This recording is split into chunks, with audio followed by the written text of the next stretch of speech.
kailangan na direct na magbayad gamit yan sa counter. Always na lang ganitong pila.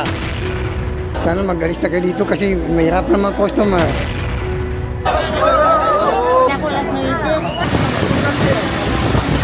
Look at the sentiment. The problem really here is not the venue. It's a communication gap na kailangan nating punan. Sana makatulong tayo, no? Para ma-resolve itong problema na to. You know, nag-update na siya. As easy as that! Hindi nyo kailangan makipagsiksikan doon. Nadaanan po natin itong sobrang habang pila dito sa City Mall who are, I think, I believe, karamihan ay nakapila para bayaran ng bill sa Colite. Nabother tayo kaya I decided to drop para makapag-educate sa mga kasama natin dito. Kasi actually, hindi nyo kailangan pumila na mahaba. Pwede kayo magbayad sa GCash, pwede sa mobile app, pwede sa BDO, pwede sa ibang mga payment partners like Paymaya and other. But I think eto mga kababayan natin na to ay hindi aware sa mga bagay na yon, kaya nagtsatsaga silang pumila dito kahit mainit, kahit nakakangalay, matagal, para lang mabayaran yung kanilang bills. Bakit po hindi nyo gamitin, sir, yung mga apps para bayaran yung bills nyo? Kasi ang bill ko 2 months na. Sabi nila sa pag-inquire ko, pwede daw sa house pag 1 month lang daw babayaran. Wala kang babayaran na 2 months.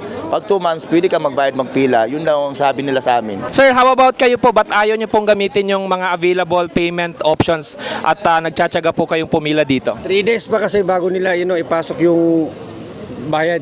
Okay. So, pag disconnect na, kung 3 days pa, disconnect na kami kung 3 days pa darating yung bayad sa Colite. Sino po yung nagsabi na experience nyo po ba yan or sabi-sabi lang? Card ng Colite.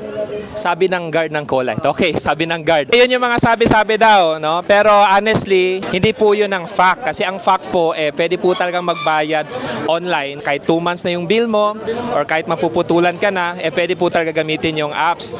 So, the reason why I am documenting this, kasi nga, ako, magbabayad din ako ng bill today, no? 2 months na yung hindi ko nabayaran, pero hindi ako pipila dito, no? Gagamitin ko yung apps. I will show it to you para makita nyo kung gaano ka-convenient.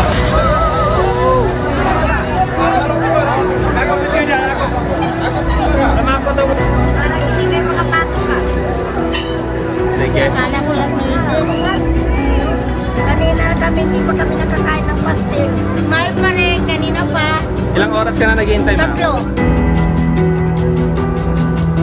So eto, no, nasa loob na po tayo ng City Mall at nakita po natin talaga kanina, no, gaano kahirap yung pinagdadaanan ng mga kababayan natin. Some are seniors, wala pang almusal, tiniis po lahat yon. Yung iba, 3 oras naghintay para lang mabayaran yung bills. Ano? Napaka simpleng task na meron namang ibang paraan. But I think, no, lack of education to mga tao na to. Hindi nila alam na may available, hindi rin nila alam kung papaano. Imagine po, pumila sila sa labas at eto, pipila ulit sila dito sa loob. And they will be spending, I think, mga ilang oras bago ma-accomplish yung task na bayaran yung kanilang bill sa ilaw.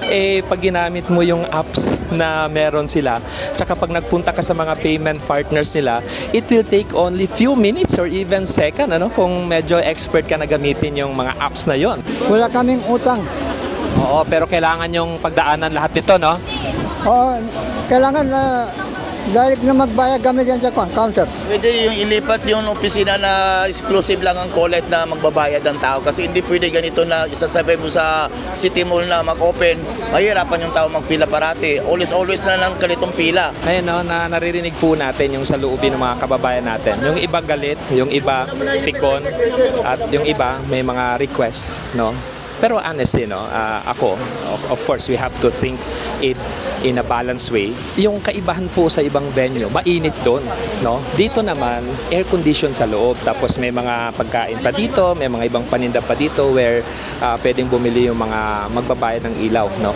Siguro, ang kaibahan lang, dito, medyo late nagbubukas kasi sabay nga yung pagbubukas ng Colite sa pagbubukas ng mall na 10 o'clock, no? Doon sa dati, nagbubukas sila ng 8 o'clock, pero mas mainit mainit naman doon. Pero I think no, the problem really here is not the venue, no, kundi yung education regarding sa kung ano yung mga available options para bayaran tong bill na to. No, kanina ko pa sinasabi yan. That's why I am extending extra time, no, to capture this story, to capture this scenario para po makatulong tayo sa Colite na rin, sa mga kababayan natin. Kung lang to, it's a communication gap, no, na kailangan nating punan, kailangan nating i-fill, and sana makatulong tayo, no, para ma-resolve itong problema na to. In total, 3 pila yung gagawin nila, no. Una doon sa labas, pangalawa dito sa loob, pangatlo yung dito na mismo sa mga counters dito po sa Colite mismo. So imagine the hassle, ano. Kaya kailangan talagang ma-educate natin itong mga kababayan natin na to. Whew. Okay. So ito, ano, dito na po ako sa sasakyan ulit. Grabe yung mga nangyayari doon. Alam mo yung valid yung mga nararamdaman ng mga kliyente. So, iba-ibang sentimento, iba-ibang kwento. I'll be sharing to you po kung paano ko binabayaran yung bills namin na hindi ko kailangan makipagsiksikan doon. No? I-screen record ko po yung gagawin kong transaction para makita nyo. No? Siguro, ilalagay ko somewhere dito sa screen na to para makita nyo yung process. Una, dapat meron po kayong app na ito, yung sinasabing mobile app. Alright? Pero bukod sa mobile app, may ibang paraan. Pwede sa GCash, pwede sa PayMaya, pwede sa BDO, pwede sa Cebuana Luwilier, no? Pwede sa BillEase. Alam mo yun, maraming paraan. But for now, I'll show you kung paano gumagana yung mobile app. Importante lang na meron kayong fund doon sa GCash. Halimbawa, ako, GCash yung ginagamit ko para bayaran yung bills namin sa mobile app. So, eto, bubuksan ko lang yung mobile app. So, of course, ang una nyong gagawin dito is kailangan nyo muna mag-install ng mobile app. Ano? So, sa mga hindi marunong mag-install, magtanong kayo sa anak nyo, sa apo nyo, sa kapitbahay nyo, kaibigan nyo, kasi for sure, no, alam na nila yan, no, napakadali na lang ng bagay na to nowadays. Yung aking bill ay 20,000 na, no, napakataas na pala ito. So, meron na ngang notice of disconnection. So, ito, let's click pay online, yan, tapos pipiliin mo kung alin dyan. So, ako, gagamitin ko GCash. Ito, lalagay natin yung amount dito. So, we will be paying 10,000 pesos. Confirm mo lang. Tapos, yan. So, open in GCash. Okay. Yan, imagine, Yon. Okay. So, meron akong, may laman yung GCash ko na 12,863. Tapos, lagay dito, pay 10,000. Yan yung 30 pesos, yan na yung convenience fee. Tapos, play ko lang yan. Yan na, paid. Napakabilis. Diba? Yun, nag-notify na siya. Successful yung payment natin. Diba? O, yun. So, nag-open siya agad. Yun. Yan, okay na siya. Yan. Tiyan mo, nag-notify na siya na may dumating na notification. Ito. Paid successfully by Amigani. GCash pang charges 10,000. Yun, diba? Yan, nag-update na siya. Ang balance ko na lang is 10,580. As easy as that! Hindi nyo kailangan makipagsiksikan doon. Ay, nako. Dito lang, di ba? Dito lang, napakadali. Ilang pindot ko lang yon. It took me siguro a minute or 2 minutes. Okay? Pero, di ba? Look how convenient it was. Di ba? So that's why I am sharing this video to educate you all na hindi nyo kailangan makipagsiksikan doon.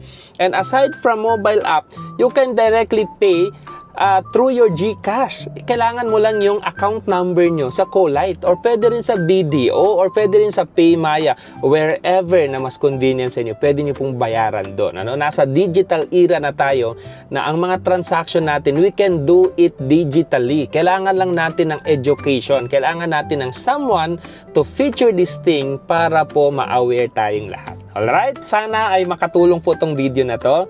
No? If you find it relevant, if you find it helpful, paki-share po, paki-send to someone you love para hindi na po sila makipagsiksikan doon. Okay? Thank you po. Thank you.